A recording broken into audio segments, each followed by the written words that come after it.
4 assists. So, JD, nanalo ka ng 2 championship dito sa UP at alis kang kampiyon. So, ano masasabi mo na ito? Bumalik kayo sa itaas. Ano masasabi?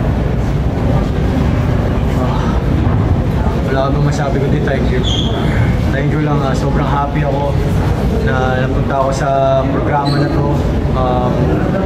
Winelcome nila ako maayos and deserve ng UP nung manalo this season.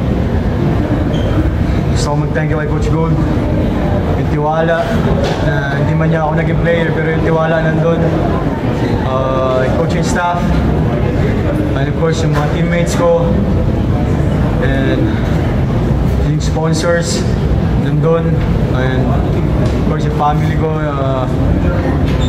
sa kanila ako kumukuha ng lakas and kay Tito Frank, the Love family sa pag-guide sa akin. Sobrang thank you po sa inyo lahat.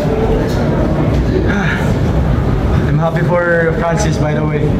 Sobrang masaya ako kay Francis kung paano niya in-overcome yung lahat ng negativities na nangyari sa kanya. And yeah, kay Q, sobrang thank you. Thank you sa lahat. Sa UP community, sobrang thank you talaga. Wala na akong masabi sa inyo na na-overwhelm kami sa suporta kahit saan mo kami magpunta. Sobrang thank you po sa inyo lahat. Thank you.